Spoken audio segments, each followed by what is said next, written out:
Like he likes it. No, root beer, that is amazing. But you ate it. Right. See, that's a snack you never have to share because most people don't like it. Mm-hmm.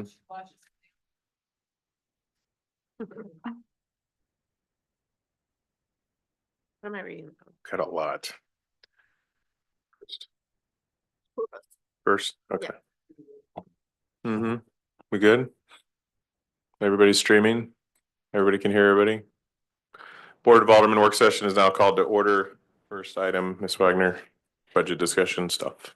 This evening will be another discussion of budget items. Last meeting, we presented departmental budgets and looked for some direction from the board as those priorities or things that we wanted to ensure were included as funds were available. Tonight continues that discussion. We have some discussion of staffing as follow-up to conversations we had at the governing body retreat. Staffing discussions have been ongoing over the last several years. We've identified we kind of have a CIP or a asset personal pardon? Human capital. I could not think of the word. Thank you. Human capital discussion and needs that we have for the longer term. Based on discussions at the retreat, we've got some priorities here. Not all of these are recommended for funding in the next year, but these are the highest priorities in the coming period of time. We also have some outside activities, outside events, and outside agencies who are looking for some funding, and we want to be able to look at those, get feedback from the board. And as I mentioned, this is the second piece of the budget puzzle. We'll have additional discussion on compensation and benefits. And then in early August, we will get updated revenue estimates based on performance of revenues over the last several months to help us understand where budget might be. And that's at the point in time when staff will start putting things together based on the priorities from you all, taking the revenues and those expenditures and putting something together for a recommended budget to be able to have conversation with the board on that and that feedback. So we won't be making final decisions this evening, but are looking for direction, questions, comments, feedback from you all, things that you would like to see included, or maybe they aren't priorities. So just some general feedback from you all at this point in time. So I think the first item we have is Gina and Matt presenting some information on World Cup next year. All right. So many of you know that the FIFA World Cup 26 will have a location in Kansas City. KC26 is a non-for-profit organization that's overseeing the organization of that within the Kansas City region. The tournament will take place June 11th through the 19th. And Kansas City will be hosting 6 matches, including 1 quarterfinal. KC26 is expecting 650,000 fans in the region. That's double. That'll add that many more to the Kansas City region. They will have 3 base camp sites. They're looking at the Overland Park area, Riverside, and Lawrence, Kansas.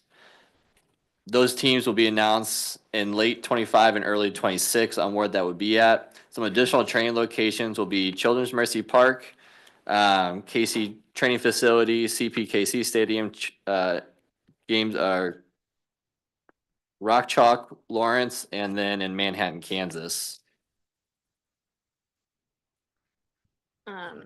Since Kansas City is going to be hosting the 6 matches, including a quarterfinal, we can anticipate a lot of visitors staying for long term. So there is a really large economic impact that we expect. So to support our local businesses, we plan to work with Smithville Main Street District and the Chamber to develop a business guide of best practices, because with FIFA, there's a lot of rules and regulations on what you can and cannot do. And we have been working with FIFA, especially Megan is here from Clay County, but she's been working with KC 2026 and FIFA to get a better idea of what we can do for watch parties in our community and everything that goes along with that. Local barriers for Smithville, as we are in proximity of downtown Kansas City and Arrowhead, where everything will be located. People might not be coming here due to transportation. There are still a lot of unknowns with transportation. That's something that we are looking for more details from KC 2026 as they develop that.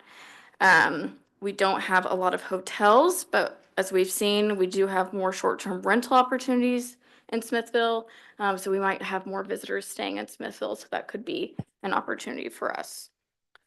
And so kind of the feedback we've been hearing from the meetings that we're going to, especially for towns similar to Smithville, is to continue doing what you're doing. Because those host cities may want to visit a more original American town. We do have a great benefit that July 4th will be during the World Cup. And as we talked in the board retreat, and John with Clay County is also here as well if you have any questions. They reached out to us about expanding our 4th of July celebration. One, with the World Cup being in town, but two, to commemorate the 250th anniversary of the Declaration of Independence. We see that as making that an ideal opportunity to widen the audience, partner with Main Street to do daytime events, organizing food trucks, bounce houses, family activities at Smiths Fork, and encouraging local business to offer special promotions and drive commerce.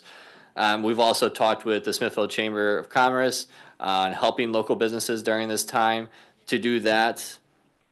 Some additional efforts that could also go along with this is Lake Fest, as we talked about in a previous meeting, they're also looking to expand their event. Their event will be June 19th and 20th.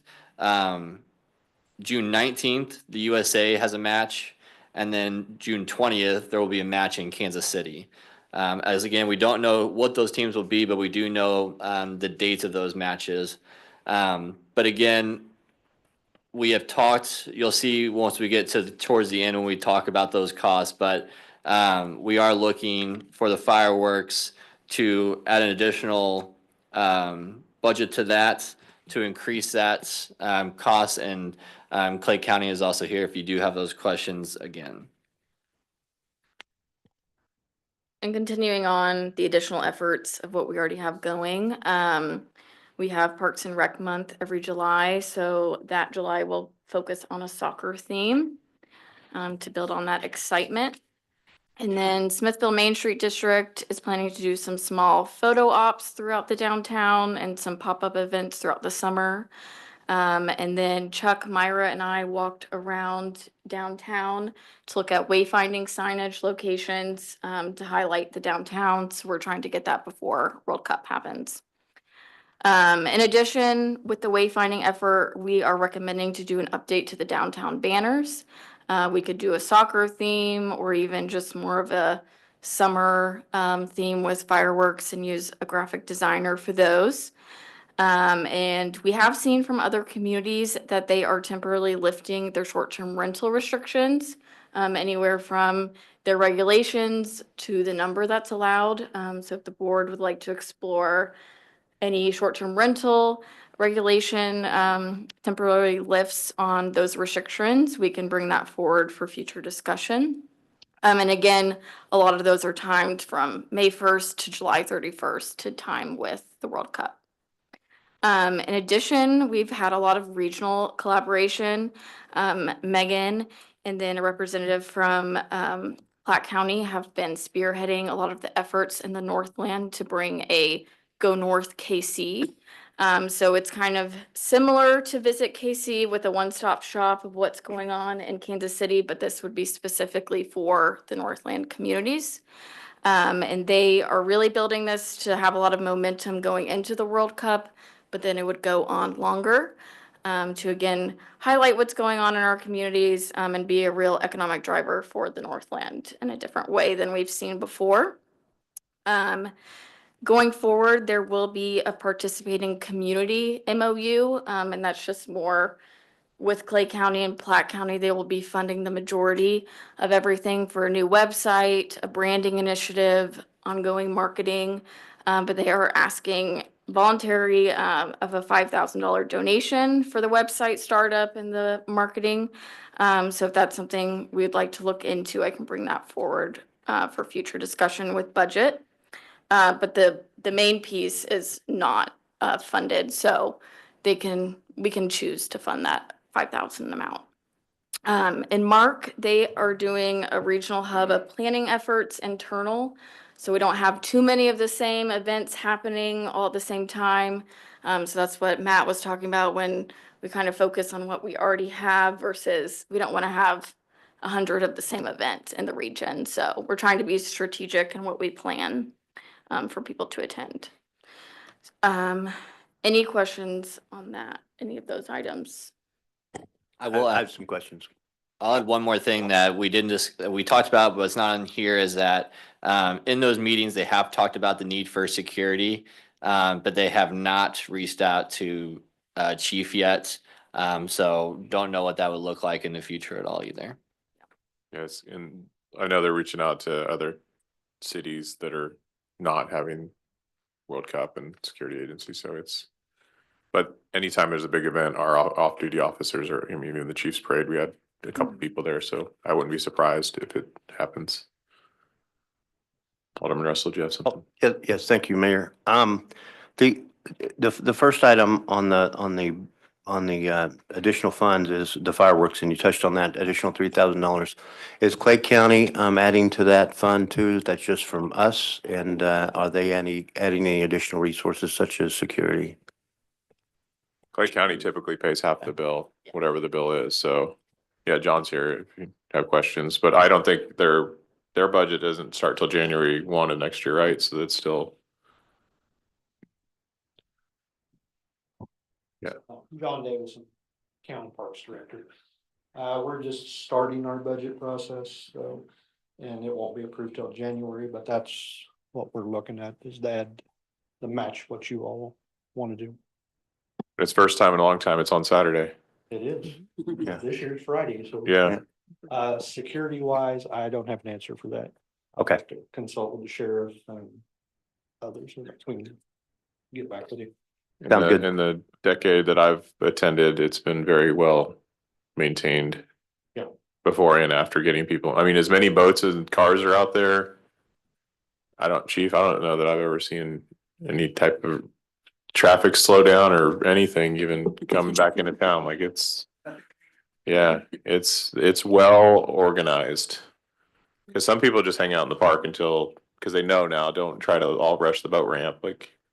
It's from the dam back to W Bridge with boats usually, like on the busy ones, so. It's a big deal. And I will note, John reached out to us because they had started having conversations, Yeah. and I think at your commission level, your county commission level, administration, started talking about The the fact that 250, where we yeah. were, the 250th, and reached out to us basically to see if we would consider looking at an increase. So we kind of assumed that there's going to be, their budget has not been Yeah. adopted, but it's a big deal, and this is something that we want to work in partnership. Yeah, so to make our total, it'd be $22,000 total for the fireworks show. That would extend to about 25 minutes. Right now, we're about 15 in some change in a show. So this would increase it by almost another 10 minutes. And this was the recommendation by our fireworks contractor, to make this a good show. Great. Thank you very much. Thank you for that. Mayor, I'd like to make a comment if Alderman Russell's done. You mentioned the short-term rentals. You're and I'll welcome to share it add again that. in our regular meeting at 7 o'clock in our planning and zoning update. But we are going to be discussing the short-term rental discussion and planning and zoning, and then it'll probably come before the board. Yeah, but that's something that Rob Scarborough from Planning and Zoning did attend the short-term rental discussion at Mark to kind of talk World Cup, and he represented the city there, so I think they learned, it was eye-opening to places like Independence and others that have, Prairie Village Bandom, I think, a couple others. But yeah, it's a short time window, and it's a lot of people. Yep. Because when they drew the lines, those of you that aren't familiar with the FIFA process, it's hotels within 200 miles.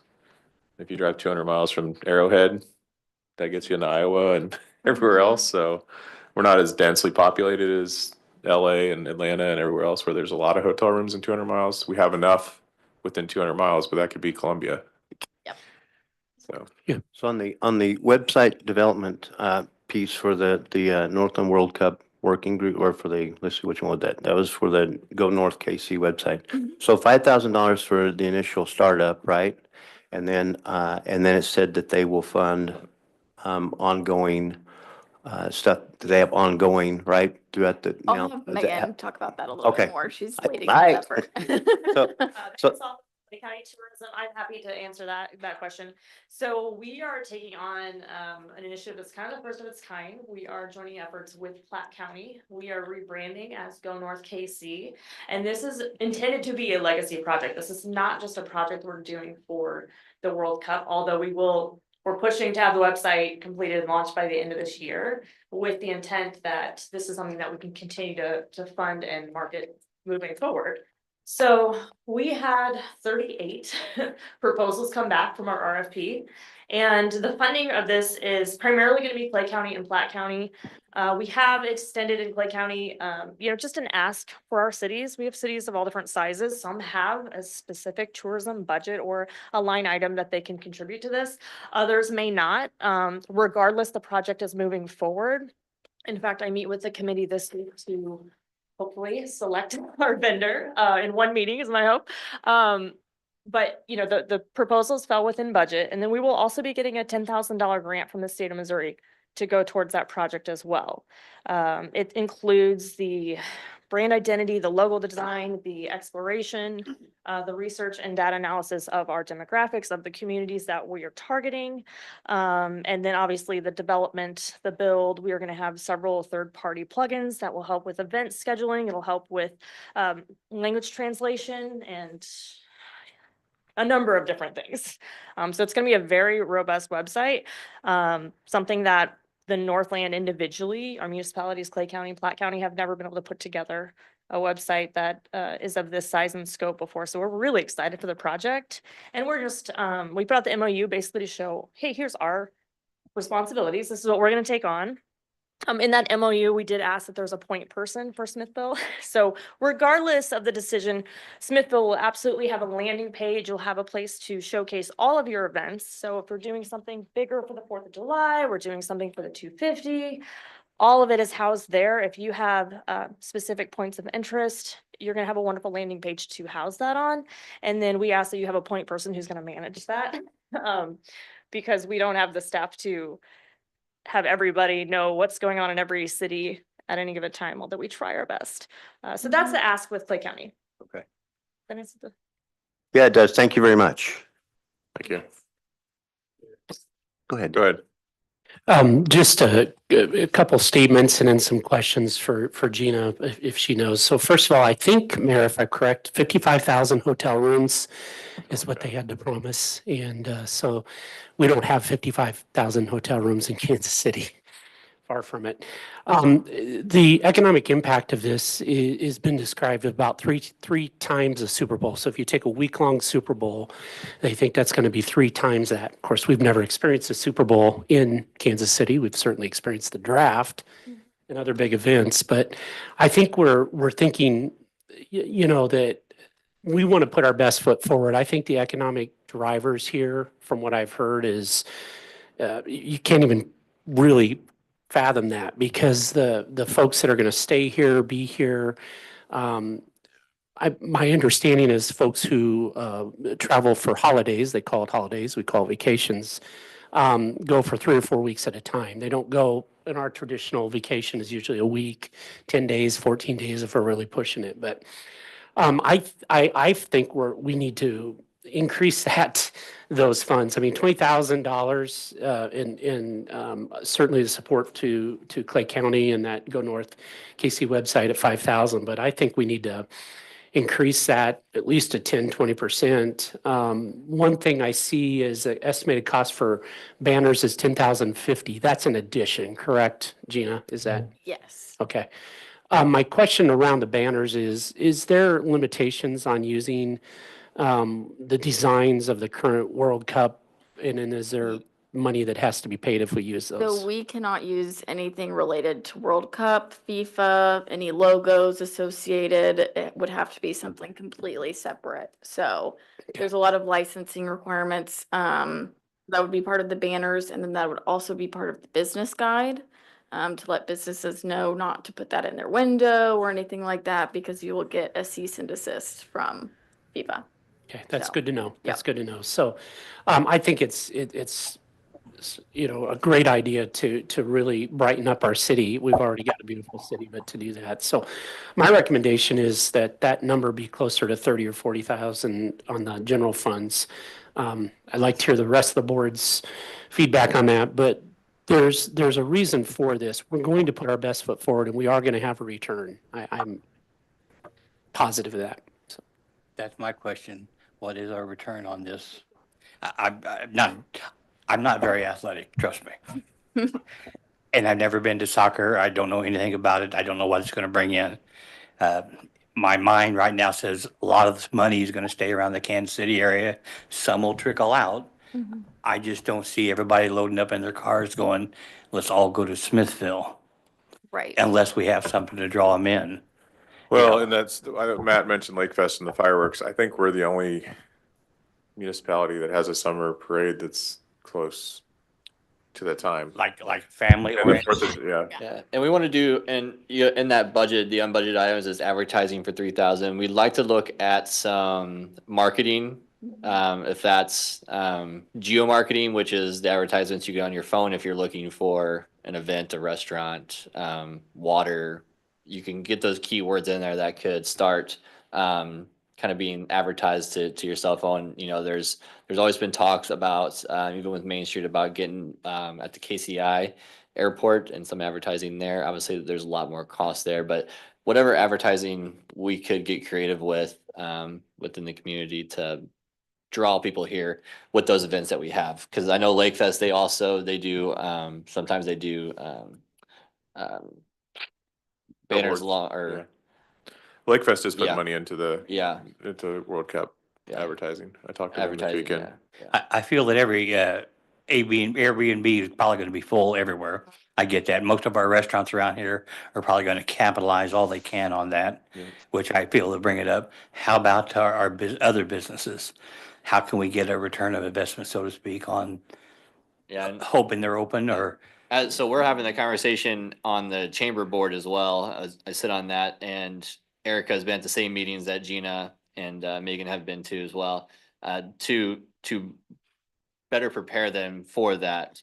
And however we can help, it's, you know, are we helping them with a how to, you know, pamphlet or being just that resource to them. And I feel our wording probably won't be specifically just to the soccer people. Everybody in Kansas City. So, I mean, this would be advertising for everybody, so. Yep. it'll be Okay, thank advertised you. For everybody. And the biggest thing too, that they've mentioned is having your local flair and keeping to your uniqueness, because that's what people want to see. They don't want to come experience something that they can in their own country. They want, you know, the Midwest. That's what they're coming for. And there's not going to be a match every day.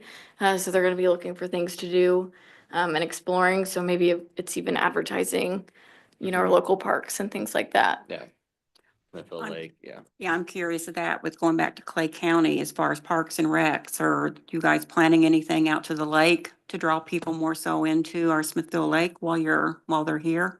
I'm just thinking, how could we coordinate better with the county, Mhm. with the lake Right. to enhance things here in Smithville?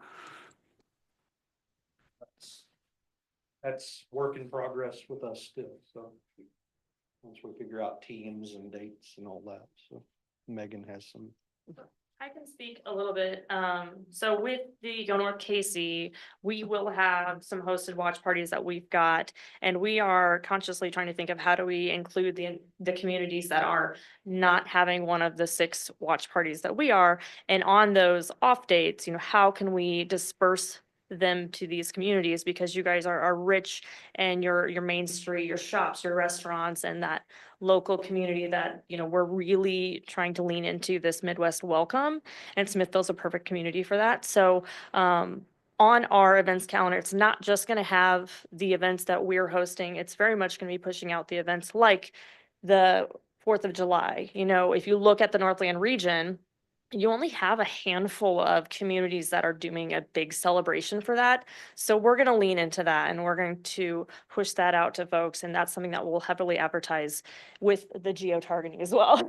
That's a tool that we all use. So, you know, as you have more events, you know, you put your heads together, say, okay, we're going to do a parade and the fireworks and something else, you know, these can be advertised separately. They can be advertised together, and we can work very closely to figure out, you know, which demographic you're targeting and who we think based on the research our teams are doing that this is going to be a good fit for. And we're not just targeting international folks. We're also very much targeting Americans within like a 7-state region. So for us, it makes perfect sense to bring them into communities like this because they will have transportation. The folks that, you know, we are really sending our messaging out to, it's going to be our surrounding states, but then we're going to reach a little further north. You know, we're going to target Chicago. They don't have any hosted matches. The Dakotas, you know, a little further reach than we normally have. And communities like this will be a perfect fit. Gina, also, can we set some baselines with Placer now and kind of measure some of the tools that are in that? I'm still very anxious I've read a lot about it, but it'd be great to set the baseline now to see what our restaurants and different things. I know it's very basic data, but that way we can measure next year and say, okay, we had an increase of X number of percent. So that's just something I'd like to see if we can do. Yeah, I can pull that report. And to be honest, there is a lot of unknowns still. The meetings, sometimes you hope to get the information you want, and they're still KC 26 is sometimes they're still planning, and there's a lot of unknowns until you know the host cities and when that's going to be. So I feel like it probably will be a lot at once Well, it's new, when it comes. it's new to FIFA too, right? Yeah. Normally it's one place for the whole time and multiple stadiums, and they've distributed it. So Yep. it's gonna be new for everybody. So, but like you said, I mean, imagine if the football playoffs for once every 4 years and the teams are all playing here. I mean, just the number of people that go to St. Joe to go to training camp to try to get an autograph, not to put that on the international stage, and you're getting guys that are playing for Madrid or Brazil or any of these places. They could come to Kansas City to get their autograph. They're going to travel. Yeah, and those teams are gonna be here for 3 months. Some of them, yeah, if it's their host city. Yeah. I personally think that if the proposal right now stands at 20, we can try to work with that. And then if we need to get additional funding, then you can come with a request. I think that I don't want to pump it up right now for just I agree. just Hey, because. Rick, what's one quarter's worth of general fund sales tax revenue right now? Yeah. General fund. Yep. It'll pay itself. 250,000. Yeah. So Got a crazy question. What's the chances of us acquiring a player up here for autographs? I don't know what the rulings are or anything like that. they'll probably have them at their host wherever their host camp is. That's what Riverside Okay. and Overland Park and But I didn't know if we can get a special event or. Yeah, Gordon North Casey is actually looking at some potential events that are still in the works. Megan's been reaching out to some entities to see what we can do. So that's all the ideas are flowing. We're just trying to iron out all the details before we push anything out public. I think I'm going to comment, going to be shocked when it comes from me, but I think I agree more with Alderman Hartman to look at going ahead and raising that up to maybe 30,000 to start with. Cause I think it's only going to grow because what we need, and I'd be rather to see it in the budget the initially instead of later. easy math on it is $1 million spent at our stores is $10,000. It's easy math. So for 250,000 in a quarter, divide that by 3 months, you're 80,000 a month, and this is 6 weeks. It's going to be bigger than any summer we probably have right now. And Since the we're doing the biggest budget, thing- we can put 30 or 40 in there and maybe not spend it as opposed to asking for more. And the biggest Yeah. thing is to get ahead of it too, because a lot of the vendors are gonna be getting all of the requests at the Oh, same yeah, time. the vendor So stuff's been we going only out have for a months, limited right? amount of, Yeah, if you vendors could in find the somebody to area. print t-shirts now, you're lucky, because I don't think they're gonna exist anymore. Right. I And- think and- all those RFPs went out months ago. Yeah, and to Alderman Atkins' point, that's really what I was trying to communicate is that I'd rather put a number in there. Does not mean we have to spend it, but I'd rather, as we're budgeting now, that we have a number that we can go up to. And if we need some business case that we need to increase it, we can talk about it. Yeah, if Even Matt, our- if our Matt ma- goes through yeah. geo-targeted Facebook ads in a week and you need to spend more, it's, Yeah. Even our maintenance guys went to a meeting, they were told to order porta potties before. yeah, they're gonna be sold out. Yeah. Trash cans, everything. Yeah. Trash bags, better. stock The it. other thing, Mayor, that we got briefed at the MML Westgate not too long ago, and I'm trying to still wrap my brains around this, that 40, what was it, Alderman Kubowski, 48% of the visitors will have cash. Yeah, that's what I was gonna bring up too. It's 48, cat. We have to make sure our, I've got a proof in my wallet today. Our local businesses that don't always get a chance to run to the bank and get change, and I got my change in dimes and $5 and $1 bills today. So, yeah, these people do carry cash. It's, imagine you're going on vacation once every 4 years to go watch matches, and 'Cause they you're don't have stashing some credit cards, cash, and right. they, yeah. Been to Europe recently, they don't love credit cards, so it's gonna be cash in hand and spend it because they know they've got it, and So truly, if you take that number of 650,000 visitors, I'm sure Rick could do some quick math, but that's a good number of people who are we're carrying at- cash. They're going to transact in well, cash. Jack's online. I don't know, Jack could probably look up how many short-term rental permits we have now, but if we, you know, Well, it let costs that for- relax for those 6 weeks and we end up with 100, 200 short-term rentals, Was it 3% of housing stock and one per block? That's what we have now. that's the limit. That's how many permits. That's they're the limit, pulling. right now. 19, Mr. Mayor. The 19. So if those are all 2-bedroom on average, we only got, a few places for people to stay, so. Not even equal one hotel.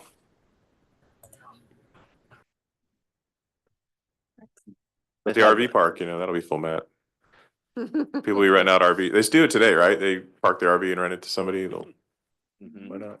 That's a good question. Are we taking reservations for next year yet? No. We haven't. We have the current Campos bid out right now for RFQ. Ideally, we will keep the same Campos, and if that is, it'll be a lot easier to open that up a lot sooner. They'll be a lot more familiar and be able to handle that fluctuate. But that is something Gina and the mayor and I have talked separately about, of opening that up earlier for reservations. John, you guys keep yours open year round for reservations? 6 months. 6 months is the reservation. They can book out 6 months ahead of time. So they'll be on there Jan 1, man. You better. Into December, Christmas bookings are coming. While I have Mr. Davis here, I want to say thank you for your cruise work on Hydroplane Lane there. We've had an issue there. And that gentleman that owns that property is calling me constantly whenever we get rain. So thank you and your crews for getting out there and doing that work last weekend. Very appreciated. Thank you very much. We're gonna test it out some more with this rain coming in. And so for budget development, what is the threshold you guys would like us to bring 30? forward? I'm hearing from Melissa. 35? I know. 33 and a third. There we go. There you go. All threes, just put it in there.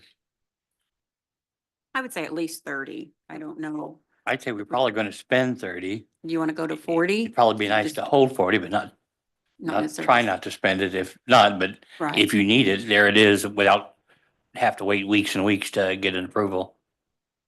Yeah, we're trying to keep away from that budget amendment, That's what Chuck. I'm saying. Keep staying Anthony's away gonna from need budget some more amendment. asphalt to fix potholes, like. Take the money before Chuck does, okay? Yeah, we might have a department head that tends to ask for some budget amendments. Matt's gonna need a bunch of trash bags if we got Yep. bounce houses downtown.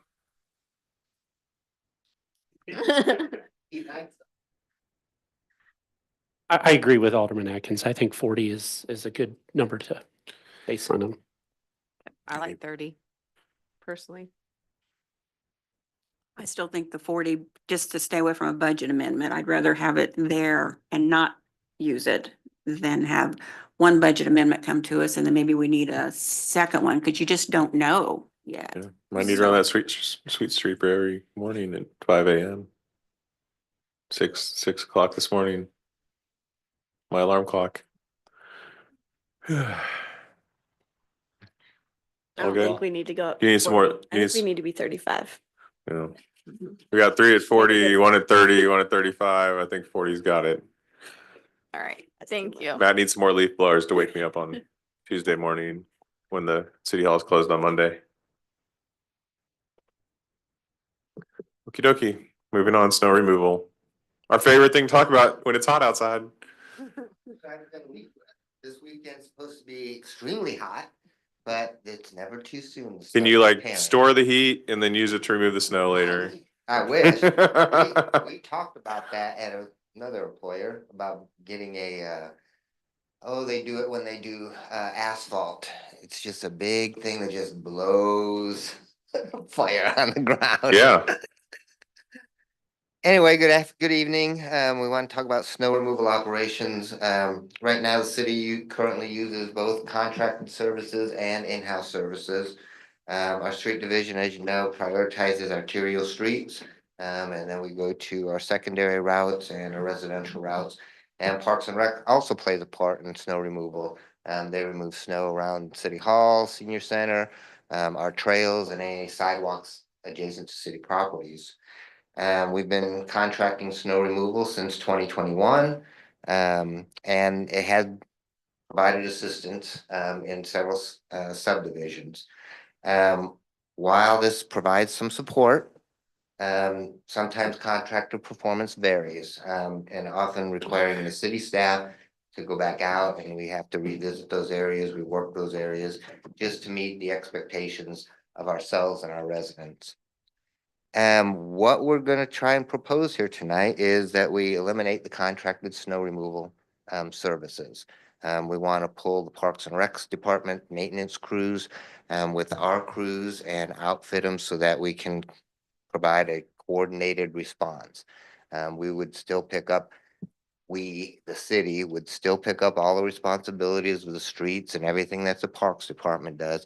But right now, the Parks Department doesn't have much equipment, and to clear these parking lots and some of the stuff they clear, they could use some bigger equipment. What we'd like to do is basically equip 3 of their units with snow plows and spreaders.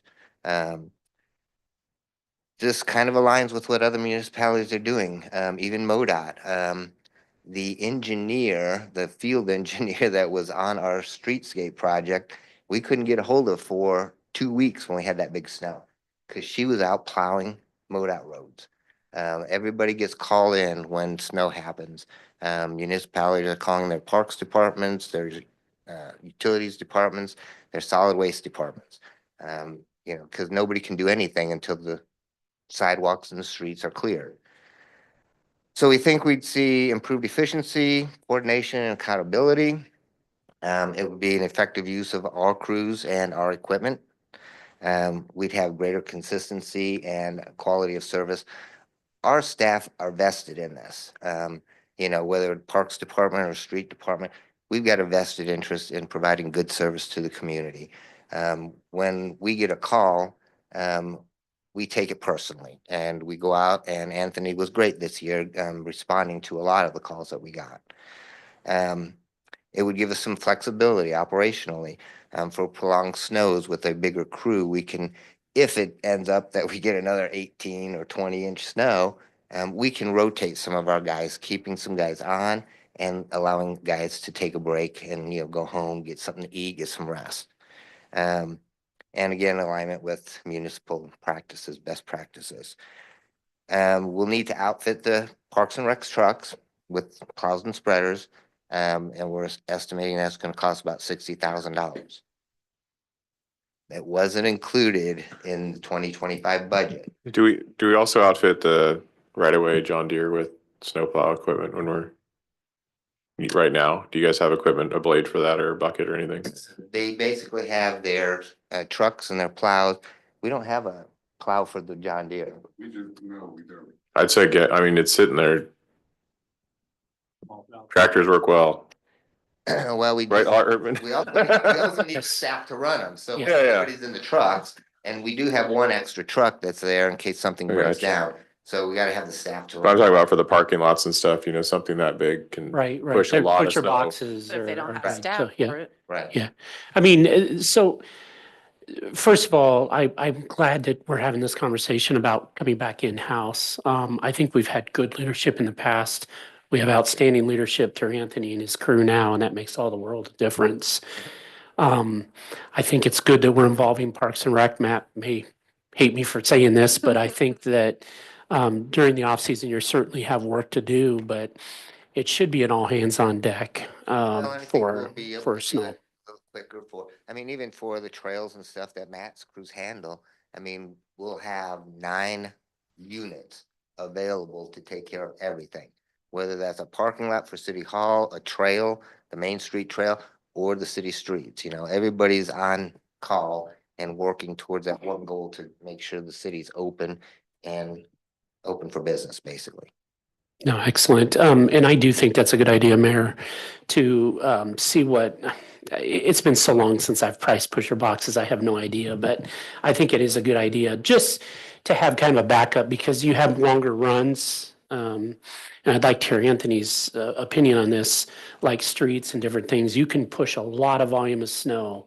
And if that machine's sitting there, certainly we need the operator, but I think that could be trained and have a main operator and maybe a backup if it turns out to So I was be. only gonna ask for a budget amendment of 60. Sounds like maybe 75-ish.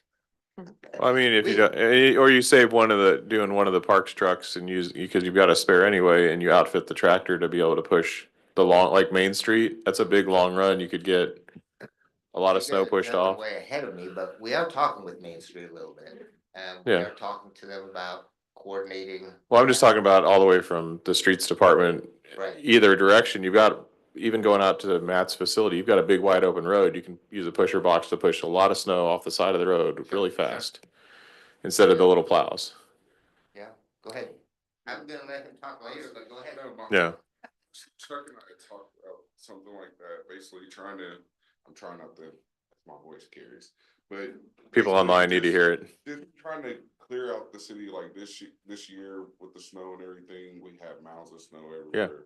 So we talked about pusher boxes, we talked about different ways to get the snow from downtown and different things like that, basically possibly using Heritage Park, putting it there, letting it melt in the storm drains. But if we had a pusher box, of course, it would make things easier. But once again, like Dan was saying, the training would be very important. I'd have to put somebody I definitely trusted in something like that, especially with the cost of the equipment, different things like that. So I would definitely want to make sure that they had hands-on training. Yeah.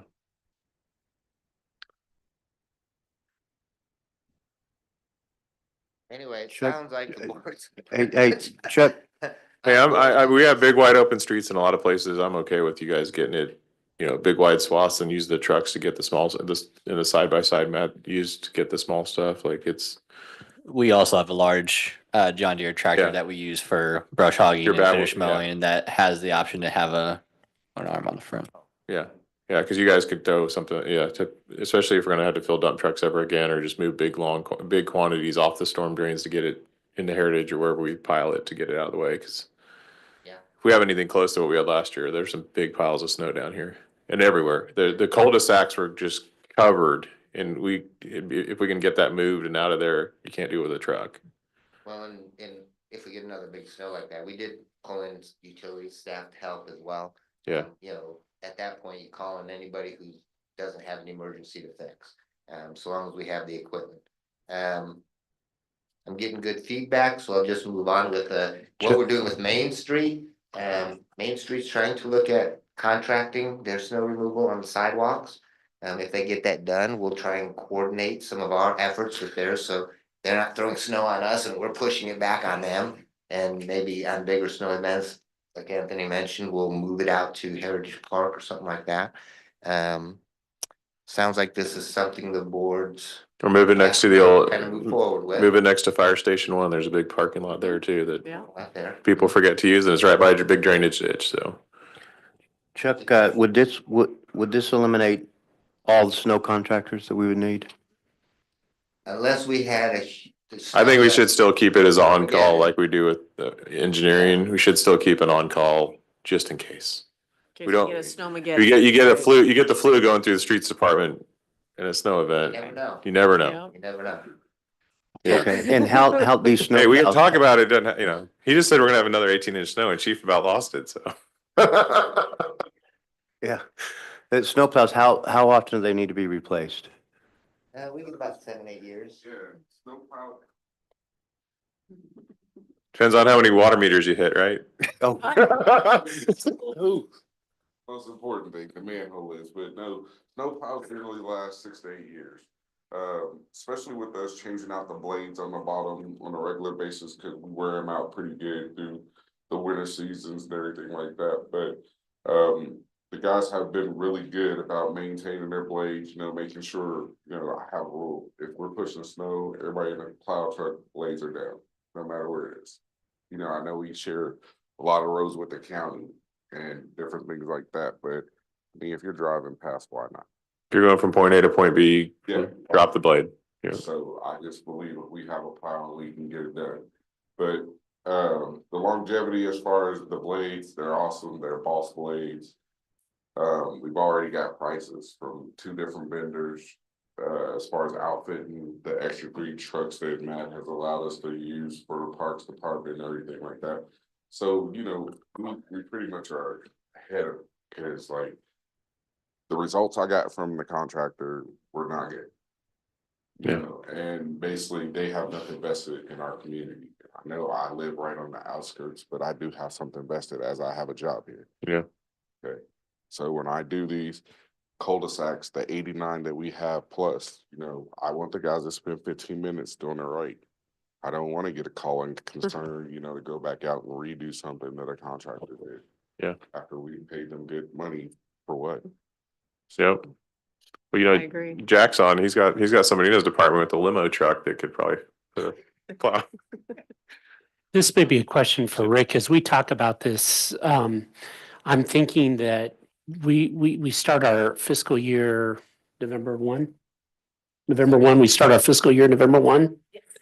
That is that a little late for that? Rick, how do we address that? Budget amendment. Chuck's Budget favorite thing. amendment. So what the plan would be is we would try and get some bids and bring them back to the board like in August. And if you guys want to proceed with this, and we do have to do a budget amendment. Is this split 25. between general fund and transportation sales tax, or is it just, and It's gonna have to be general fund. just general fund? After today, Okay.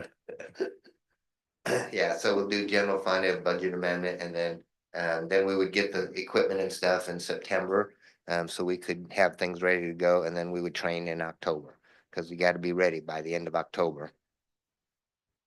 And we, if the board wants, we can push this to 26, but we'll miss this next. one. Yeah, no, I think it's a good idea. That I just wanted to be clear that it's going to be a budget amendment. And I think from the mayor's question, we know where that's coming from, but I think it's a great idea. I've never been, although I was a snow contractor for years and owned my own snow removal business for years, they're never in it vested, as Anthony said, 100%. We are, and I think there was a night and day difference from when Anthony came aboard versus when he wasn't here, so. He had a lot of snow to work with, like, he could have made some mistakes, we just didn't notice because we couldn't get out of the house. And remember, this was also from day -1. I know, like, he started early too, like, he really wanted to jump in and, work and play with snow. We can't ever forget, there's always going to be some issue. We didn't be fast enough, we put snow in the wrong spot. There's always gonna be an issue. I mean, nothing meets everybody's expectations, but we want to do the best we can. I think the police car we lost in this situation was more expensive than the plows you're talking about, so. It's all relative, right? Chuck, I think I overheard a little bit ago, and I think we're gonna call you Change Order Chuck from now on, because I think did I hear you mutter that it's not 60,000 anymore, it's 75? Well, we'll take a look at this box blade, we'll bring it all back to the board, and we'll see what we wanna do at that point. We'll evaluate Spend a that. lot of money on a new John Deere, might as well get some hours on it. And I don't know what it is. What is a pusher box? Is that what you called it? What is a pusher box? It's a giant metal box. It's probably, it's probably 6 times the volume of a blade. Yeah, but it's pushing off to the side of the curb, it's not curving for you, it's just moving it straight forward and out. So it's got sides. Got it. Yeah. Thank you. I dropped one like 10 times this winter, so I know how loud it is when it hits thick Is that, snow. was that on your foot? Yeah, if it was on my foot, I've been screwed, but they do like to pop off the end of the tractor a little bit. They can get a lot of snow in them. Tremendous volume of snow. So, I mean, obviously the rest of the board, I've talked a lot tonight, so. How's All right. everybody else? Anything feel? else on snow removal? I'm bored. Or just stay home. I mean, that's my goal, is just stay home when it's snowing, but Don't pile it up on my sidewalk, that's all I ask. put it all at Stonebridge, right, Leah? There you go. Move it all to Stonebridge. Just a reminder, there will always be windrows.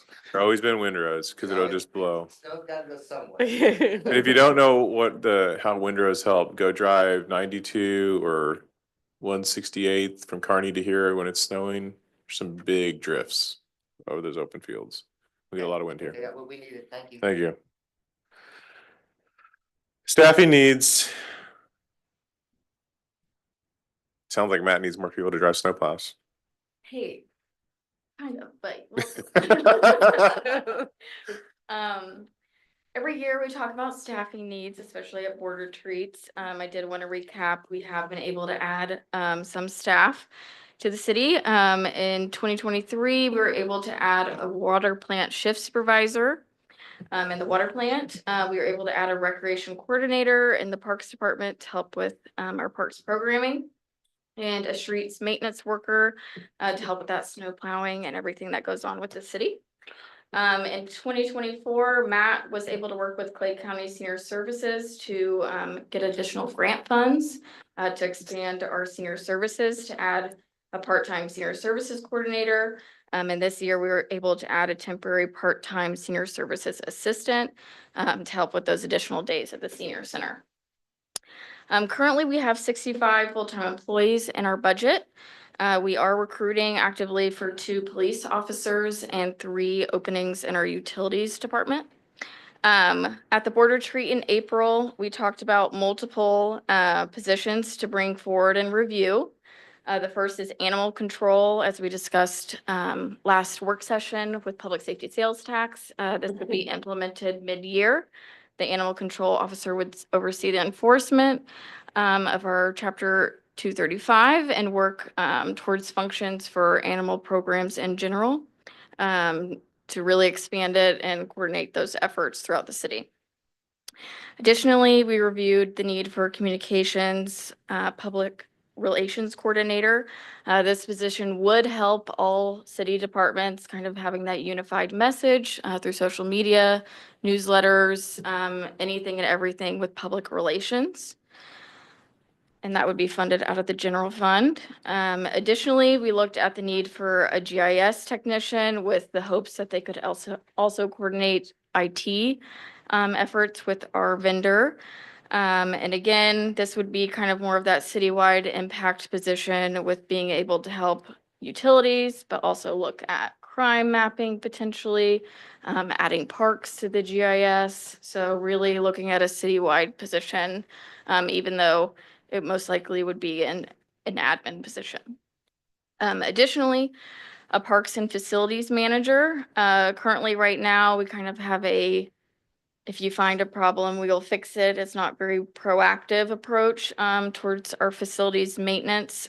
So this position would coordinate all of the city facility maintenance and it would be housed in the Parks Department to look over those capital projects in the Parks Department and really coordinate and manage the maintenance crew of the Parks Division.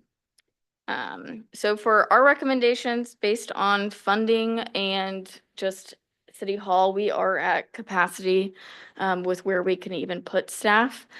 We are looking forward to the recommendation of the animal control officer, which Jason talked about at the last work session for filling this mid-budget year so we can get an idea of the program and really have a good evaluation. And that's upwards of 113,000 for that implementation cost from the public safety sales tax. And then the Parks and Facility Manager, that would be funded by the general fund, and we are anticipating that to be around 89,000 for personnel costs. And as a reminder, this includes wages, insurance premiums, FICA, retirement, and work comp rates as well. So we'd like your feedback on these two positions to bring forward in budget scenarios. We haven't plugged these into any of the base budgets, like Cynthia mentioned. This is just the initial discussion for us to bring this forward in future work sessions. So any feedback on those positions, or if we should be looking at different ones for budget development?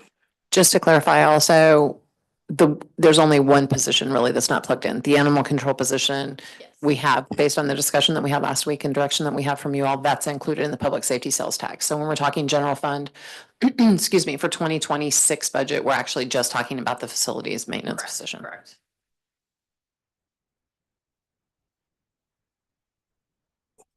Well, I guess I'll go first. Of course, the one that Cynthia mentioned, I think that's kind of a, that's plugged in, that got voted through, and we have a plan for that. The other ones, I'm not sure that, it was a big ask when I looked at it. We don't have a facility for it. I just think we're gonna, it's, And the Parks I think when you look at it. Facilities Manager, that would be housed in the Parks Department, but the other ones, we do have that overall plan that we look at from year to year. And those were the ones that emerged this board retreat. So we just wanted to bring those back for discussion. So It Matt, just as a- Matt, when's the anticipated start date of Smith's Fork project now that we've realigned that a little bit? We'll be doing engineering in 2026, with hopefully breaking ground late 2027, 2028. And how much free time do you have right now in your day? It is busy. We currently, it's busy. Just making sure. And if I can clarify also, we talked about this position last year at the retreat, last year during the budget process, and we had direction from the board to include it in the budget. We got to a point in budget development where really we had other priorities, so it fell out. This is not a parks only position. This is parks and facilities. It's this We had, senior it's, center, it's, yeah. yes, we had issues in the bathroom. This would be a position that would be managing the maintenance and janitorial and cleaning contracts for all of those facilities, ensuring that we're doing the ongoing maintenance, the preventive maintenance, everything for all of those facilities. We did some work. You might have noticed, we got a little bit of a facelift to the front of the building out here. We painted the front of City Hall. That's work that we've got about 4 or 5 people in the organization all coordinating on whether it's pest control or cleaning contract. Even, I could see it even as when we changed the key code locks. That is facilities management. Our police chief probably shouldn't be the one that has to go through and change the key codes when it's time for that to happen. Well, when I started, But Chief this was is the still way going we in going in the attic to reboot the router. Absolutely, absolutely. We don't do This that is- anymore. We're moving from a small organization to a larger organization in a community, but we have a lot of needs, and if we can house those in one place, that consistency can also save us money in the long run. Yeah. Yeah, if we can prevent a backup and shutting down a meeting, by all means. But Jason shouldn't be crawling around in the attic either to restart a router, and we outsource IT now and got new cables ran because it was a mess, so. Yeah, a we big did- help around here is gym and development. Yeah, he made the float stuff too, he's great, like. So- He put up shelving. The person who's supposed to be doing building inspections should not necessarily have to be putting up shelving. I get he wants to do it, but if he leaves, who does it? So I guess I have a question, like no room here in this building. So even development doesn't have room for the GIS IT tech?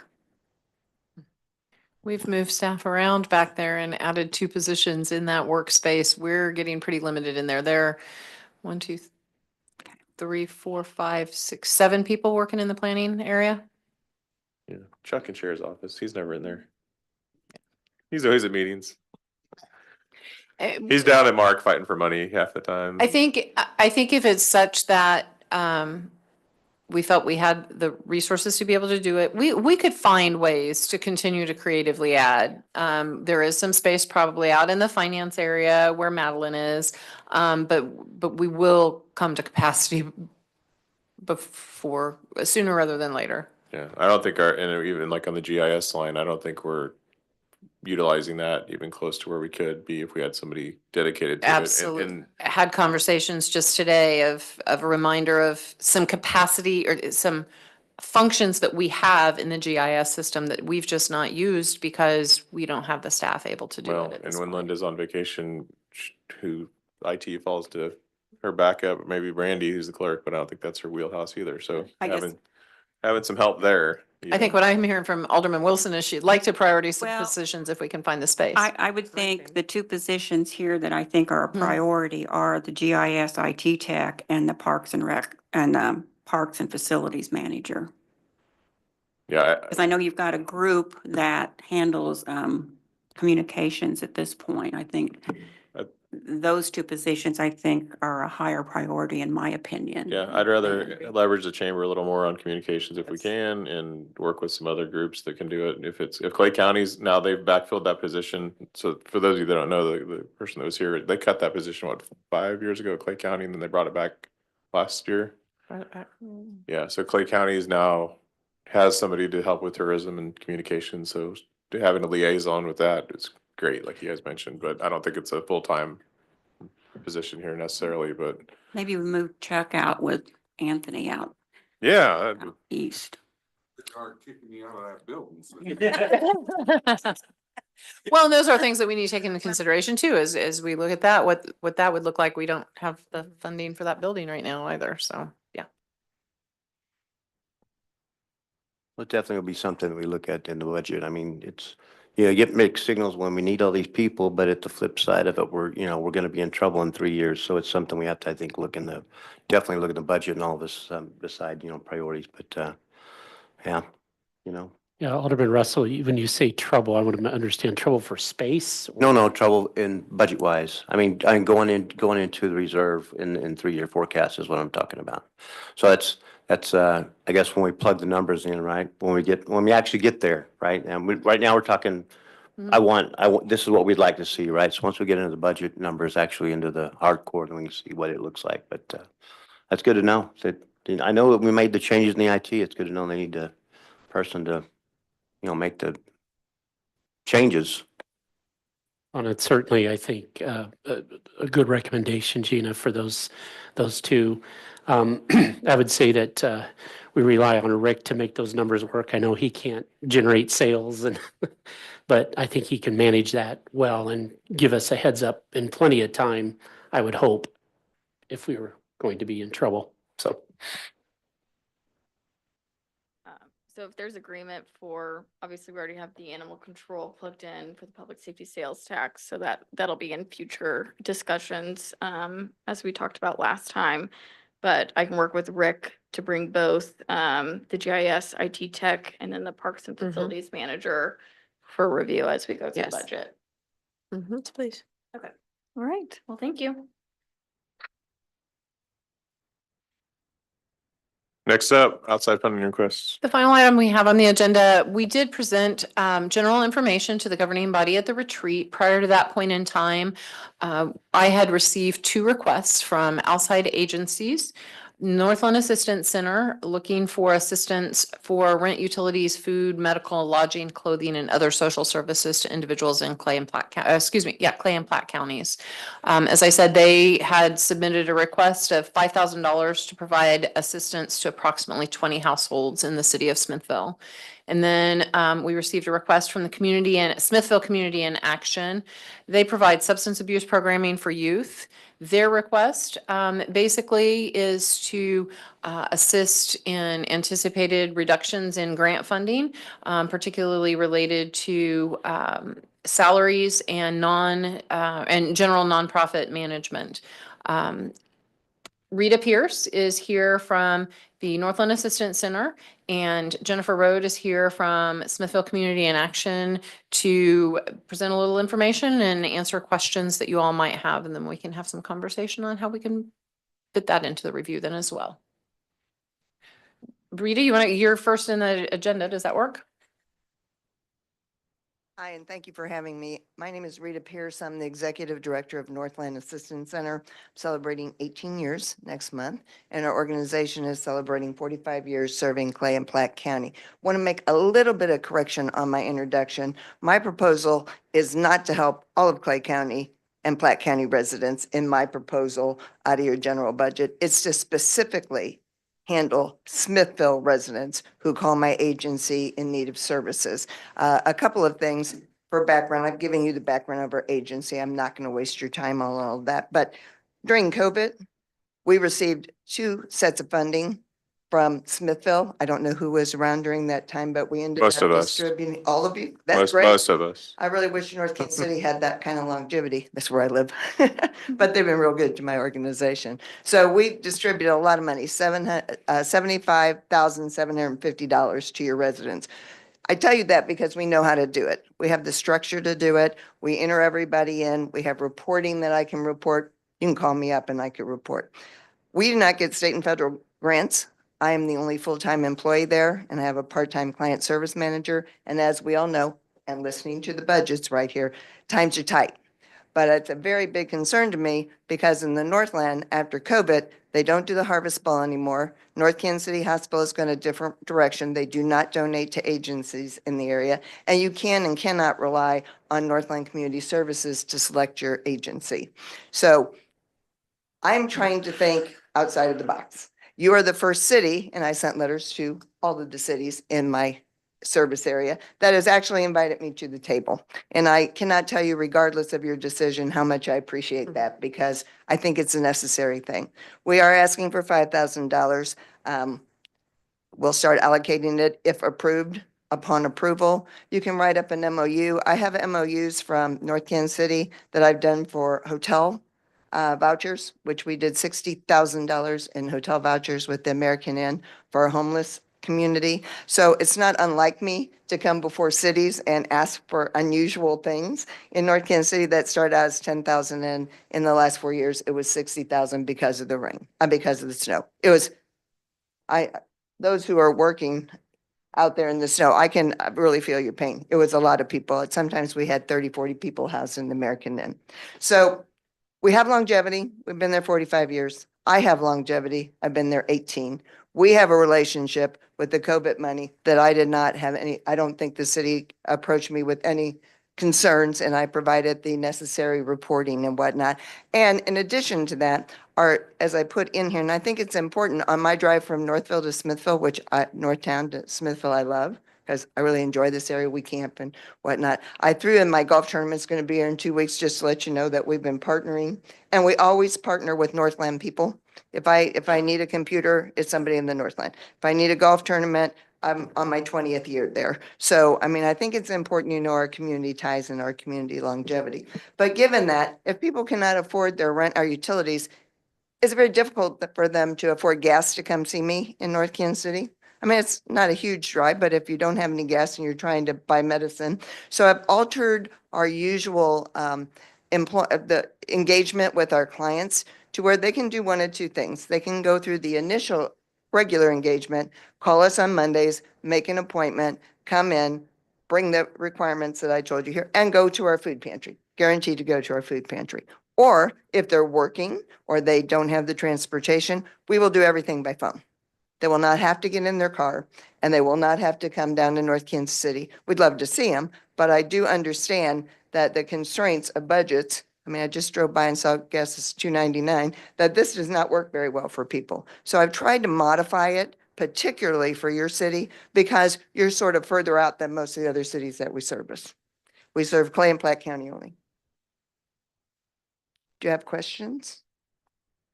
I have one. When I was reading through your letter here about tracking by zip code. Yes. So if we were to provide this funding, it would be only for citizens who live within the city limits of Smithville, not the zip code for 64089, Exactly. correct? And Okay. actually, that was a question that had been brought up to me. So yes, I know, I realize, because I have to deal with zip codes of all different places. I'm approaching, scarily enough, Kansas City, Missouri City Council in the next couple months or so, because I got a pot of money for not-for-profits, and I'm into zip codes right now. You guys are the easiest zip code. Trust me, trying to track zip codes in Clay and Platte County, Kansas City, Missouri, it took me 2 days. This is an easy zip code, and we will be able to provide you reports. And I cannot give you names, but if there's a concern, I could give you addresses. But it's gonna be Smithville. That's what we did with all the money before. Yeah, we're not gonna distribute it. I know that zip code does kind of stretch out a little bit, but no, it's city itself.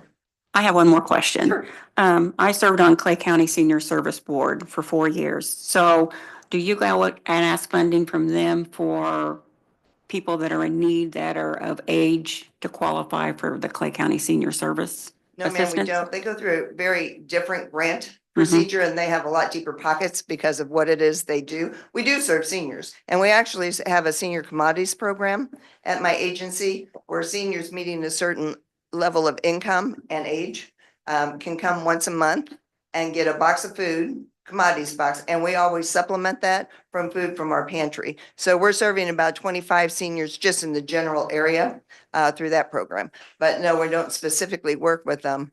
Okay, because I know different organizations can reach out to them and ask for funding. So I didn't know if they were still doing that or not. I'm not sure that they are. I mean, in 18 years, I've never heard that they would be doing that. And I would be curious to know what those agencies are and what their purpose is. Are they reaching out for rent and utility assistance like what I'm asking you here? Or are they reaching out for other kinds of services? Some of them are reaching out when I was on that board to help seniors maybe stay in their home. You know, what do they need to do so they can stay in their home?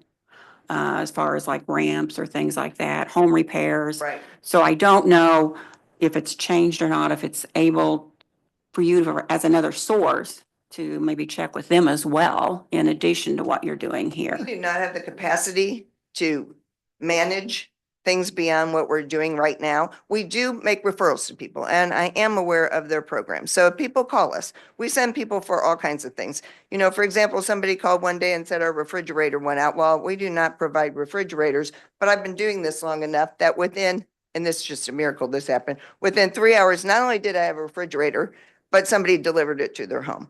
I say that to you because we don't just do this. It's not, our passion is to do whatever we can. And I've done it long enough to know enough resources to send other people to. Like if you're, for instance, if you approve this grant and someone comes into my agency or says they need glasses or hearing aids or prescriptions or durable medical goods or have emergency dental needs, we are a partner with Access Kansas City. We don't pay for those services. We can provide those services. So we reach out in the community as much as we can in my service community, provide things we don't have the money for. I'm asking you to provide $5,000 because I'm concerned that we're not going to have the money for basic needs. And that's why I appreciate this opportunity to visit with you tonight and answer any questions you have. Yes, sir. So I like that you vet these individuals that come asking for help. I like even better that it's drilled down to 64089 within the city limits. 70, you said 74 or 75,000, how, over since 2020, is that correct? No, that was during the COVID funding. That was during the Your COVID city fund. approved that money. Right. No, And I actually have the stats on where we spent that in my folder. And I provided them during that Yeah, time. that's, I trust you. My next question is, you are the only employee. Do you have a board that you report to? Yes, sir. Okay. We have a board meeting tomorrow, as a matter of fact. They're anxious to know that I had come here today. Yes, I report to a board. I'm a one-man person in general, Right. but I report to a board. No, I appreciate that. I Yes, figured you I'm did. I just wanted to financially make sure. responsible to the board. I don't have, I do the checks and things, but there's a treasurer and that sort of thing. And if I might add, during that COVID money, we relaxed all restrictions. We couldn't use federal poverty guidelines, and we're one of the few agencies who did that. We weren't required to, because if you were working and you all have friends in your community, you saw this happen too, and you don't have a job, you still need to pay the mortgage. You still need to pay your rent. And if you can't go into work because of this horrible epidemic, we took care of as many people as financially we were allowed to.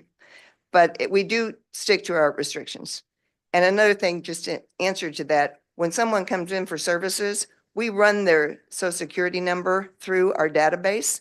And if they have just been down to Metropolitan Lutheran or Salvation Army the week before, we say, I am so sorry, but you have to wait 6 months to a year before we can access services with us. There is so much need, and it doesn't happen all the time.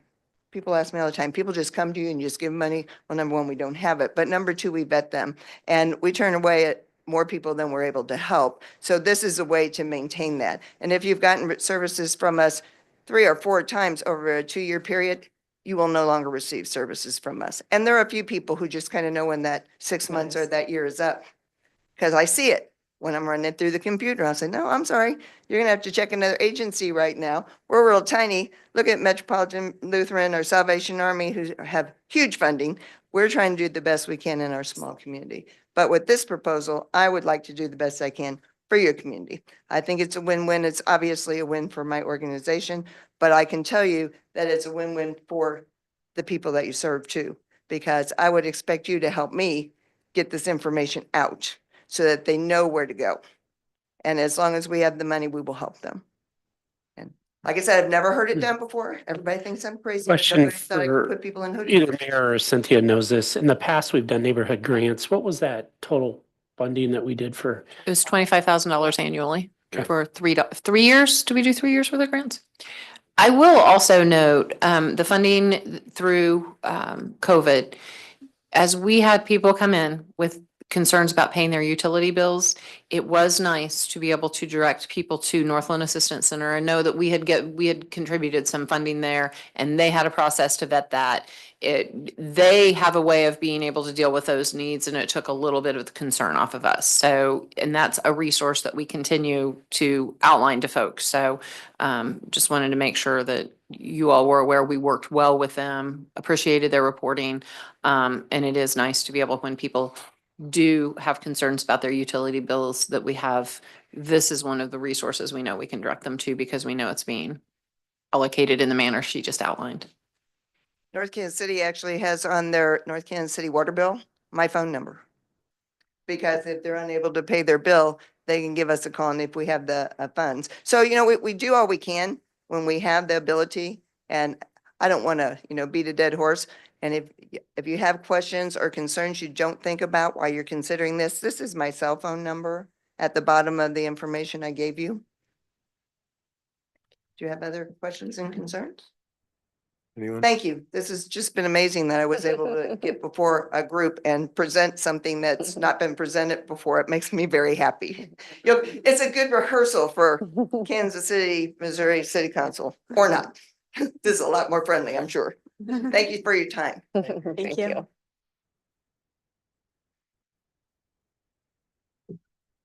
Jennifer's next. Hi, I'm Jennifer Road with Smithville Community in Action, and I also want to thank you for continuing this conversation about funding for youth drug prevention. So Smithville Community in Action is a coalition of volunteers, and our primary objective is to stop substance use before it starts. One, to protect growing youth, but also to reduce the costs of substance use treatment later on, because studies, data show that most people who are addicted to substances started using those substances before they were 18. And that's sort of the entire notion behind community coalitions. And it has proven true ever since the community coalition initiatives were started in the 90s during the Newt Gingrich Congress years, right? So it has proven to be true. And across the nation, but also especially here in Smithville. In fact, Smithville Community in Action has been working with youth drug prevention in Smithville since 1994.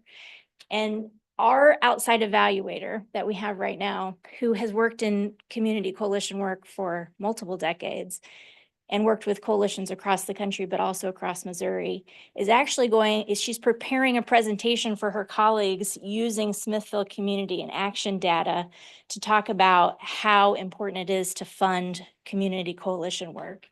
because when our organization started, we had one of the highest youth use rates in the entire state in the mid-90s.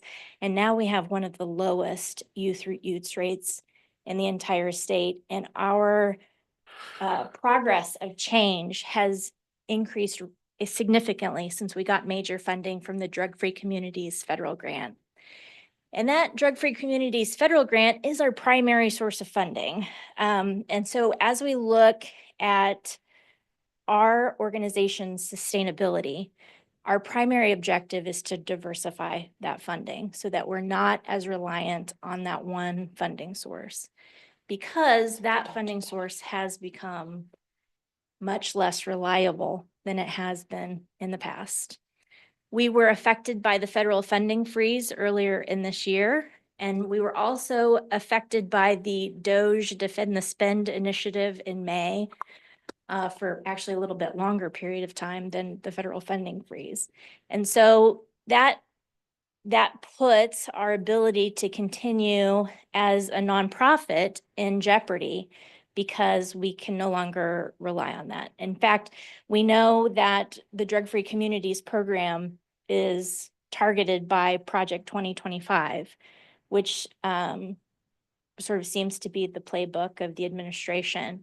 We also, since I submitted this initial funding request, we have now seen the president's budget recommendation, and that is proposing to cut all community coalition funding. So not just the Drug Free Communities grant, but also the STOP Act grant, the Strengthening Families SPIF grant, any of those grants that were coming to community coalitions.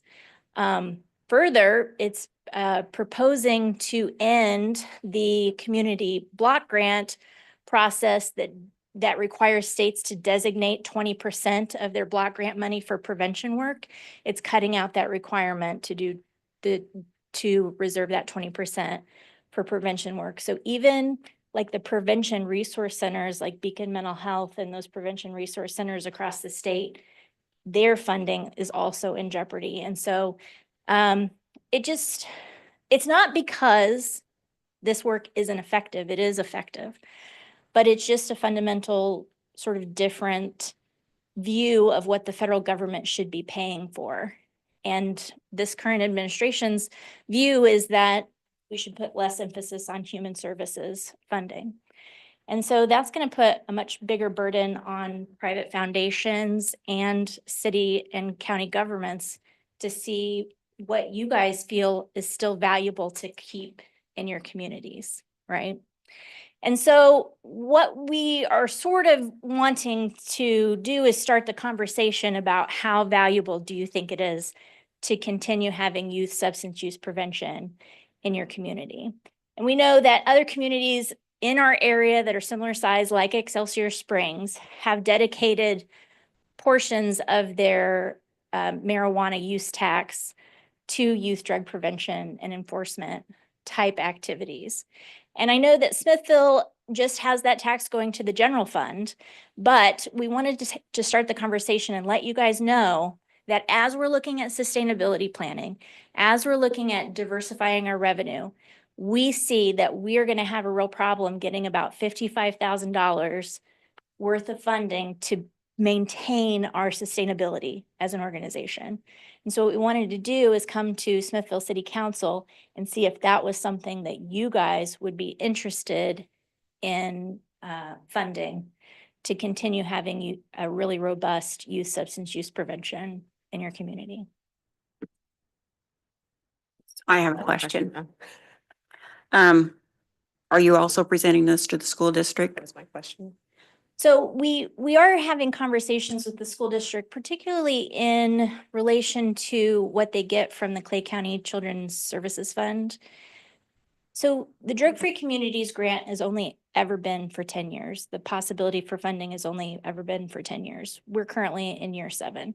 But Liberty Alliance for Youth has gone before us, and they were also, they served their entire 10 years of the Drug Free Communities grant.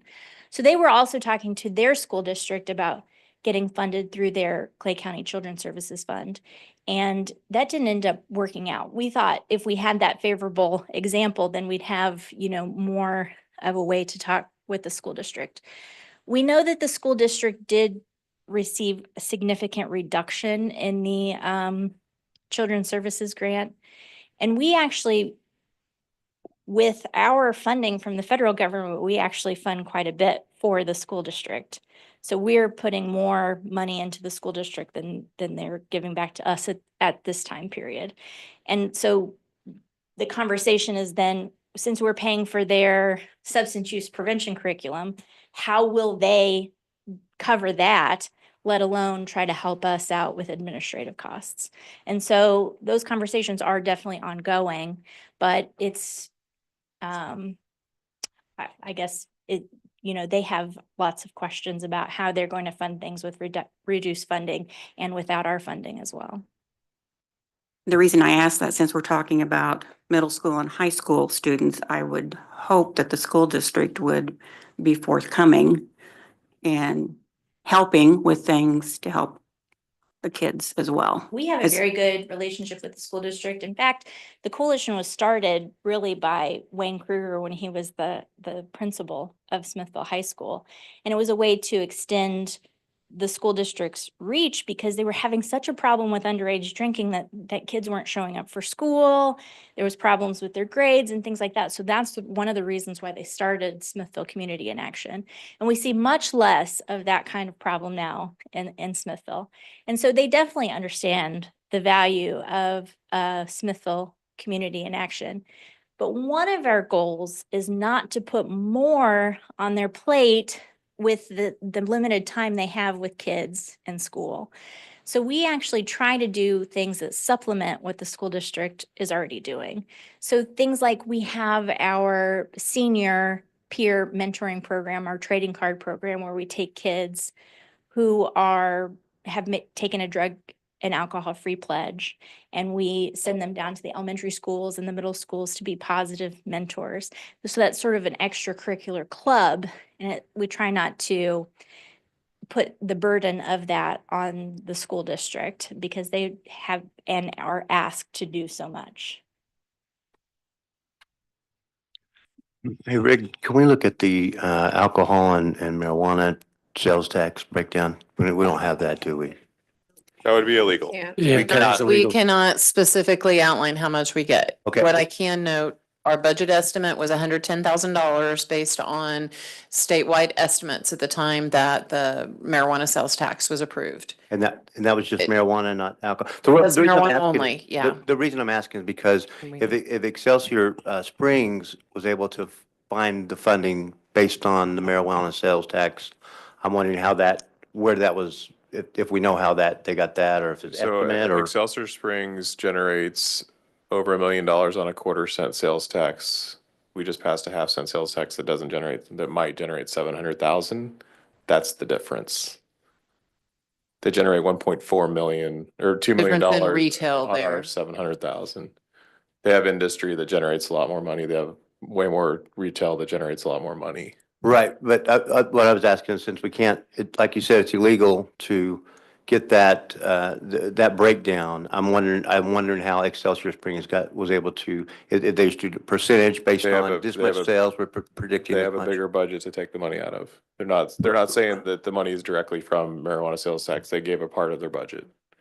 Okay, I misunderstood. I thought that they were going off of marijuana, what they said that based off You marijuana cannot sales tax. disclose a single business's individual sales tax revenue. That is not allowed. Right, Their sales tax bill does say that their funds, rather than go to the general fund, it is dedicated to youth drug prevention and enforcement. That's what their 3% sales tax says, rather than go to the general fund. Now, I don't Okay. know how they determine how much, I can't speak to that, how they determine how much they're getting from that revenue source. I can say that we know that the state of Missouri, in their public reports, is saying that the state is selling between 1.3 and $1.4 billion worth of adult use marijuana. And we know how many licensed dispensaries there are. So you can do just a simple division and see that the average dispensary is contributing $185,000 in a 3% tax to their local governments. Now, I have no idea how close Swade is coming to being an average dispensary, but even if they only do half of that, that's still $95,000. Thank you. So just want to state, so we do not, Smithfield does not have a separate substance tax, but our local sales tax revenue does include retail and substances like alcohol, tobacco, marijuana. Correct, Rick? We don't have a substance tax. It's a, You have substance. We have the 3% on, 3% on, marijuana. on recreational correct, marijuana. correct, but it goes to the general It's fund. general. Due to state statute, we Yeah. cannot disclose that. Yeah. for Now, if we had various 6 reasons. dispensaries like Kansas City, we could, Right. get this. So of your ask, and I think Alderman Wilson alluded to, discussions with Smithfield School District or the board, but has there been a specific ask like to us today? No, we have not gotten that far with those discussions.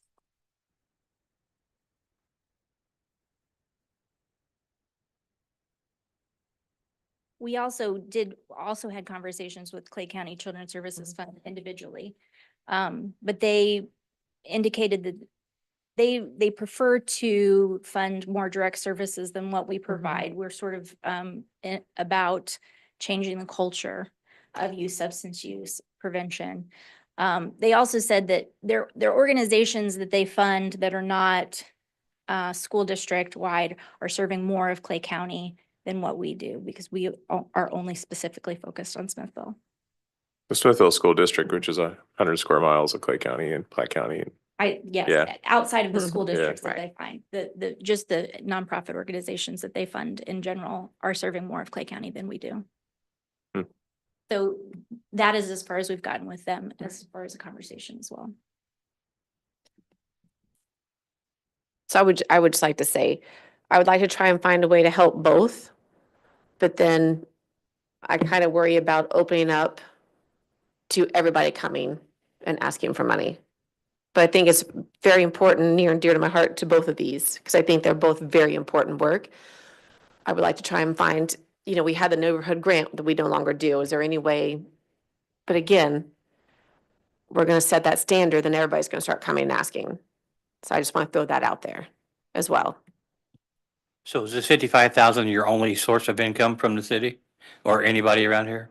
No, actually, we, as part of the drug-free communities grant, we received extensive training, not only about how to do youth substance use, but also about capacity building aspects of our nonprofit. And so we started sustainability planning in year 3, and we started a 5K that we have, and our goal by starting that 5K so early was to try to get 1 year of funding, so that once the 10 years of drug-free communities grants was over, then we could continue that conversation and try to diversify the funding. The current state of the federal government and that funding has just put us 4 years earlier on that track. And so we have not been able to meet that goal. I think that I gave you guys an idea of what organizations in town are supporting us with those sponsorships for that 5K. So we do have wide support for that. We also, once we made the decision to move forward with diversifying our funding this year, we applied for the mini grant from State Department of Behavioral Health, and which we just found out yesterday that we received that $10,000 for programming. We have applied for money through the State Transportation Department, which they are considering next week, that grant proposal. And then the Clay County Opioid Settlement Fund, which I actually served on the committee that decided how those funds would be distributed. They gave some of those funds to the Northland Coalition for sub-grants, and we were able to receive a $5,000 grant through that as well.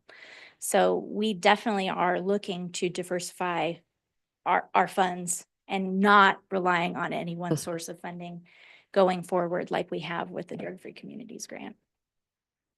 I know, and I know, she mentioned the Harvest Ball going away. I serve on the Northland Community Foundation board. That was one of the big fundraisers, but they do still have the breakfast and other things that they fundraise. So make sure you guys put in for those grants as well, because those are coming up soon from Okay. Northland Community Foundation application process going through. It's scholarships and assistance, direct assistance too.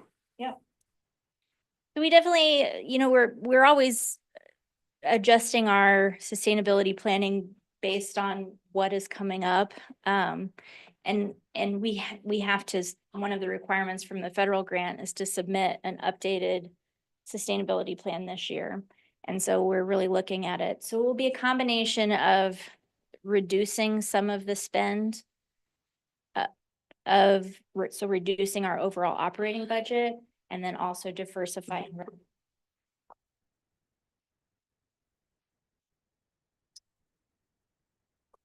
Any other questions for Jennifer? No other questions, but kind of just thinking out of the box here. Thank you, Jennifer, for a thorough presentation, and I think we'll take this all into consideration. But what I know in the past we did away with the neighborhood grants, and I'm just thinking maybe we bring that back, but maybe it's a nonprofit.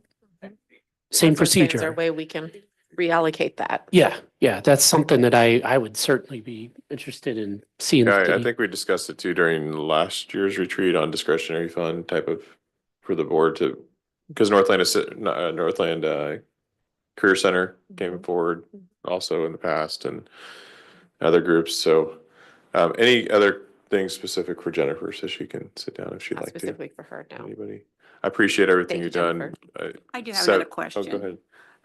So the money that you're asking for is for the salary, correct? Most of the funding that we can get, especially from the other granting agencies, is very program specific. So like the mini grant that we got from DBH is for a youth created social norming media campaign. And so that would only pay for that. So all the administrative costs where it's, our nonprofit insurance, our rent, our staffing, things like that, is much harder to get through grant funding because they're all very different. They want to see those activities that we're doing.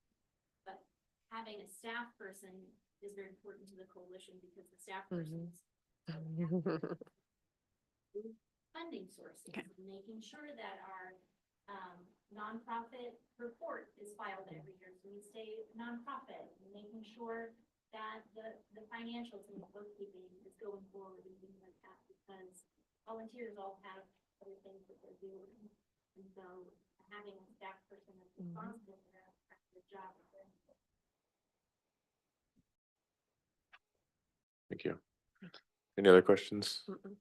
Thank you so much. You have brought a lot of professionalism to CIA in the last couple of years that was not there when I started attending. So thank you for at least being able to come here and present today, because 7 years ago, I don't think it would have happened. No.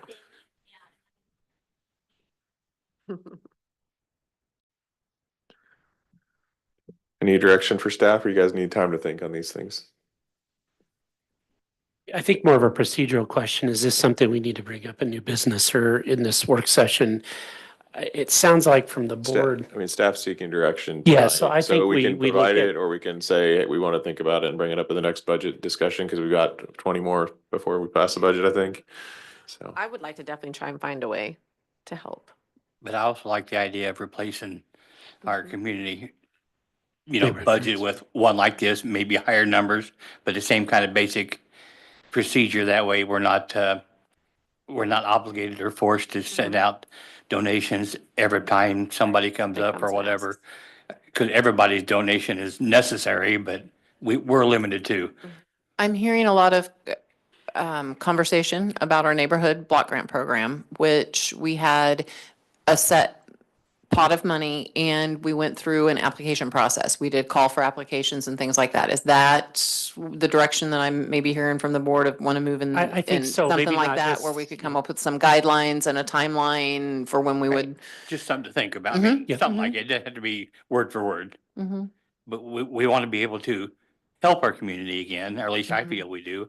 But we don't want to restrict it or be obligated to everybody. We want to be fair and diversified with our money. I just think we've got to be very, very careful. Yes.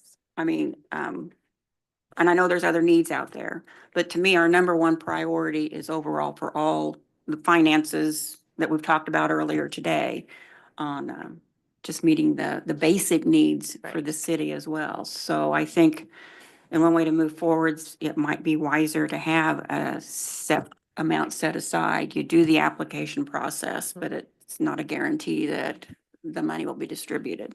I think, would it work as we continue to go through the budget process, rather than us spending time right now on developing a process, incorporate, like we've talked about, some type of a model, whether it's, we did $25,000 for neighborhood block grants. Maybe we have something similar. If you guys could give us kind of general guidance in what you would think a number that would make sense for that can then help us as we're working through numbers. As we've said, these are not going to be the last discussions we have with the budget. We'll come back and we'll see some things. And so far, actually, I think most things we've brought forward, we've said we want to fund. I can guarantee we're not going to be able to fund everything. So we're going to need to look at prioritization, and that's what we'll look to the board for. But if you can give us maybe a number that you'd like us to plug in for that generalized grant, if that's something that makes it through priorities, then we could develop that process. Is that what I'm hearing from the board? And From a I will budgetary note number, as- 25,000, again, understanding that this is not a set number that we have to spend or Right. will spend, but I think it's a good number. And I would clarify also, when we did the neighborhood block grants, we had the application process, and then those applications were submitted at the same time so that they were all reviewed equally by a staff group.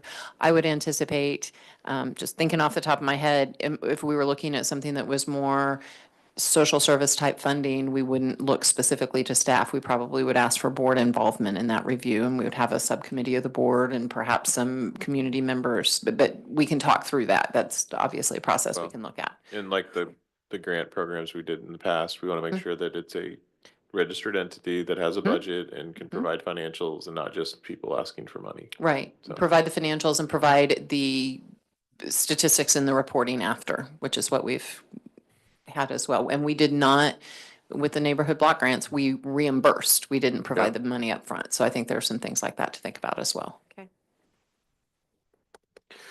Anything else for staff? Anyone? I'll entertain a motion to adjourn. Here, I'd like to make a motion to adjourn work session. Do I have a second? Second. All those in favor of adjourning, say aye. Aye. All opposed, say no. Nope. Stand adjourned until the regular meeting at 7 o'clock.